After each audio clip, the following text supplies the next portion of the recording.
जिस समय हम भजन में बैठते हैं तो हमारा लय होने लगता है तमोगुण में। जैसे सत्संग चल रहा है, वो तो बहुत सावधानी है, नहीं तो अभी आपको सत्संग के शब्द रोक के घूंटा भी सुनवा सकते हैं। ऐसे सोना, ये बहुत विक्षेप है भजन में। तमोगुण में अपने को लय मत होने दो। एक नींद का समय रखो, उतने के अलावा नींद नहीं आनी चाहिए। आप कह दो हम जान नहीं पाते, सो जाते हैं, ये उपासक ऐसे नहीं, ये तो विषयी पुरुषों का लक्षण है। हमने निश्चय किया, नहीं सुना, फिर नींद कैसे आ सकती है? हमारी स्वीकृति के बिना नींद आ जाएगी, हमारी स्वीकृति के बिना काम आ जाएगा, हमारी स्वीकृति के बिना क्रोध आ जाएगा। क्या समझा है आपने अपने को? क्या समझा है? यही तो दुर्दशा का कारण हो चुका है, जो आप इतने अधीन होते चले जा रहे हैं, इतने हे भाव को चले। आपकी स्वीकृति के बिना कुछ हो सकता है? कुछ नहीं हो सकता है। आप स्वीकृति न दें कि ये गलत है तो क्रोध ही नहीं आएगा। आप स्वीकृति न दें कि ये मेरा है तो ममता ही नहीं होगी। आप स्वीकृति न दें कि मैं पुरुष हूं तो भोग ही नहीं होगा। स्वीकृति आपकी स्वीकृति ही है। तो अति भोजन, ये खट्टी डकारें नहीं आनी चाहिए उपासक को। अरे कितना पाओगे? मलाई तो बनेगा, चर्बी बढ़ेगी, कितना पाओगे? पूरा जीवन होता गया पाते पाते, और रोज नए नए, फिर नया चाव, नई भूख, नई स्वाद दृष्टि। ये देखो सावधानी का है। अति भोजन विषयी पुरुष का लक्षण। शरीर पोषण के लिए अन्न डालना। हाँ, किसी किसी की खुराक भी होती है, उसको अति भोजन में नहीं कह सकते। अब जैसे वजन ही है 30-35 किलो उसका, तो 1-2 रोटी खाएगा।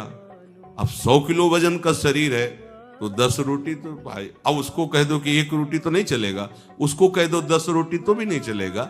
शरीर की तो उस सबका तारतम्य नहीं मिलाना है। बहुत हल्का शरीर है, बहुत ऐसे, अब वो अगर 10 पाता है तो बहुत अति भोजन होता है। लेकिन शरीर के अनुसार जितने में आपको पाने के बाद यदि 1 घंटा बैठना पड़े तुरंत, तो आपको ये ना लगे कि आपका पेट भरा है। ऐसा उपासक को भोजन करना चाहिए। इससे आप लय से बच जाएंगे, जो हमें भजन में बाधा पहुंचाता है। ये लय, पहला तो अति भोजन, पकवान अति पा लेने पर फिर पाचन तंत्र पर प्रभाव पड़ता है, वो भजन नहीं होने देगा। और दूसरा है व्यर्थ चिंतन, ये लय के अंतर्गत ही आता है। अब भजन में बैठे हैं, पूर्व की बातें आ रही, बहे चले जा रहे हैं, या कोई आगे का भोग का संकल्प, बहे चले जा रहे हैं, ये किसी ने अपमान, ये सब उसी समय आएगा जब आप भजन में बैठोगे। आप जब भजन में बैठोगे, भगवत चिंतन, ये उसी समय सब आएंगे, पूरा प्रपंच आएगा। पूर्व में किसी ने कोई कड़वी बात कह दी, अचानक जाचो उसने ऐसा कहा, फिर आपको ये लय सहना पड़ेगा। मन दे रहा है, आपको स्वीकार नहीं करनी है बातें। दूसरों के भजन की न्यूनता दिखाएगा। हम तो सुबह इतने बजे उठते हैं, वो तो सोता रहता है, और वो ऐसे माला लेके बातें कर, हम तो भजन करते हैं, वो ऐसा वो ऐसा। ये उस समय जब भजन कर रहे हैं, बहुत सावधान। और कोई नशा करना, थोड़ी चना मटरा की तरह भांग चढ़ा लो तो बोले बढ़िया ध्यान लगता है। भैया सिद्धों के काम, साधुकों के नहीं। आप इस चक्कर में न पड़ना। सिद्ध संतों की लीलाएं बड़ी विचित्र विचित्र होती है। 10 तोला संख्या जहर रोज पाते थे। उड़िया बाबा इस बात को देखने के लिए उनके पास गए और कहा, महाराज हमने सुना 10 तोला संख्या पाते। हाँ, बोले आज हम आप पाते देखेंगे आपके। हाँ, बोले हमारा तो रोज का नियम, 4 बजे आ जाना, हम 4 बजे पीसते हैं। संख्या धतूरा। वो महाराज इतने में तो 25 आदमी मर जाएंगे। आप कैसे? बोले अभ्यास। पहले दिन एक बीज ऐसे रगड़ के चाटा था, और धीरे धीरे 1 बीज, फिर 2 बीज, इतना। अब शंकर भगवान हलाल जहर, आप उनकी प्रसादी, धतूर का फल चढ़ता शंकर जी में, सेव का फल चढ़े तो प्रसाद रूप में धतूर खाओगे क्या? तो ये भी देखना है कि बड़े बड़े सिद्धों की अलग अलग लीलाएं रही। इछावर में एक फक्कड़ बाबा थे, मतलब इतनी सतुआ जैसे पाई जाती ले, एक लंगोटी लगा, बड़े सिद्ध महापुरुष, बड़े सिद्ध महापुरुष, बड़े चमत्कार। साधक को ये सब नहीं करना चाहिए। आपको बिल्कुल कोई नशा नहीं, तमाकू नहीं, और ये जो दुनिया के जितने कोई भी नशा जिसकी याद आवे ऐसा कोई व्यसन आपको, रोटी ही दाल से काम चला लो आगे। नहीं तो आजकल ज्यादा सिद्धि इसी में चल रही कि हाँ थोड़ा सा लगा। एक संत भगवान को देखा, वह समय बड़ा भजन, गंगा किनारे भ्रमण, बड़े हम अंदर से मतलब बड़ा श्रद्धा बड़ी की हर समय से शांत से एकदम। कहा महाराज आपकी तो वृत्ति देख के ही लगता है कि डूबे। बोले पिंड नहीं छूट रहा, अफीम खाते थे वही अभ्यास में। बोले पिंड नहीं छूट रहा, अब थोड़ी अफीम चढ़ा ली बस ऐसे बेटे। हमें लगा कि मतलब ऐसी बढ़िया उन्मनी अवस्था है, मतलब हर समय अचेत रहते हैं। भैया ये सिद्धि काम नहीं करेगी भगवत प्राप्ति में, ध्यान रखो।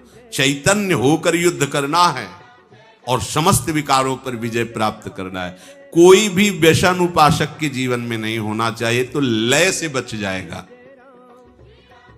उसी को ध्यान कहते हैं। जो लय हमारे यहां भगवत प्राप्ति में बाधक कहा गया है, जैसे आप कोई नशा पाए, तो बोले बढ़िया यार, बड़ा मन, चूंकि उस समय मूर्छावस्था जैसी होती ना, एकदम बेशुद्ध अवस्था, तो उसको देखो देखो इसमें पकड़ो एक बात, संसार का चिंतन छूटा, उसको आनंद लगता है। नाली में पड़ा है, दूसरे दिन फिर पिएगा। क्यों? क्योंकि वो ऐसे संसार का चिंतन छोड़ नहीं पाता। जहां वो पिया तो मूर्छा सी अंदर से आई, वो संसार का चिंतन उसको विश्राम सा मिलता है। शयन में, नींद में जो आपको विश्राम मिलता है ना, संसार का चिंतन छूटने का।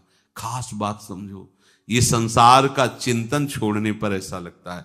कोई भी नशा जितना संसार का चिंतन छुड़ाता है उतना प्रिय लगने लगता है। ये इसीलिए कहा गया सबसे बड़ा नशा नाम है। अगर आप नाम निरंतर जपो और जागृत में संसार का चिंतन न हो तो आप परमानंद में डूब जाओगे। तभी तो जिसको चस्का लग गया ना इस नशे का, नाम का, नहीं जो अभी एक परिवार आया था हमें परिचय, हर समय नाम, हर समय पूरा हम बार बार उनका स्मरण करके अंदर भाव धन्य है ऐसे गृहस्थ, हर समय वो नाम, पूरा परिवार लगकर। ये देखो, ये है जीवन, ये जीवन है।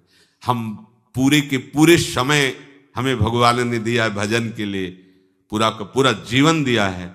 हम लोग प्रमाद करते हैं। देखो गृहस्थ है और नाम निरंतर, धन्य है वो गृहस्थ, धन्य है वो भूमि, धन्य है जहां ऐसे जन रहते हैं जिनकी जिह्वा से हर समय ना उनको भगवान की विशेष कृपा प्राप्त है। और विशेष कृपा प्राप्त करने के लिए ये जरूरी है, जरूरी निरंतर विक्षेप। ये जो बार बार विषयों का चिंतन होता है, चिंतन के अनुसार क्रियाएं हो जाती है, भगवत प्राप्ति में बहुत बड़ा विक्षेप है। विषय चिंतन, विषय क्रिया, और इस विक्षेप को आप विक्षेप मानते ही नहीं हैं। नहीं तो आप क्यों करते हैं? माना स्फुरना हो सकती, पर आपसे क्रिया कैसे होती है? और जब क्रिया हो रही है तो आप साधक नहीं तो साध समाज में फिर रहने लायक नहीं हो, बैठने लायक नहीं हो, संभाषण लायक नहीं हो। ये व्यवहार का मार्ग थोड़ी है, ये व्यवहार का मार्ग नहीं है, ये परमार्थ है। अगर आप प्रियालाल के प्रति समर्पित नहीं हो, आपके आचरण पवित्र नहीं है, आप आचरण पवित्र नहीं करना चाहते हो, आप चिदानंद तत्व में स्थित नहीं रहना चाहते हो, तो जिसने अपने सगे संबंधियों का त्याग कर दिया वो तुम्हारा कैसे साथ स्वीकार कर सकता है? सोचो, जिसने, जो शरीर को पैदा करने वाले हैं, शरीर के सगे हैं, उनको तो ऐसे छोड़ दिया, फिर तुम्हें क्यों स्वीकार करेगा? तुम्हें तो इसीलिए स्वीकार किया ना कि तुम वास्तविक सगे हमारे हो, प्रियालाल से संबंध रखते हो, विषय निर्विकारता की तरफ आगे बढ़ रहे हो, तो स्वागत है आपका हमारे सगे संबंधी हो, आप हमारे स्नेही हो। नाते नेह राम के मनियत सुहद सुसेव्य जहालो, अंजन कहां आंख जो फूटे, बहुतक कहो कहा लो। वो अंजन किस काम का जो आंख फोड़ दे, वो मित्र किस काम का, वो शिष्य किस काम का, वो संग किस काम का, जिसके चिंतन में हमें प्रियालाल ना दिखाई दे, जिसके आचरण में प्रियालाल के प्रति समर्पण ना दिखाई दे। किस बात का मित्र? बहुत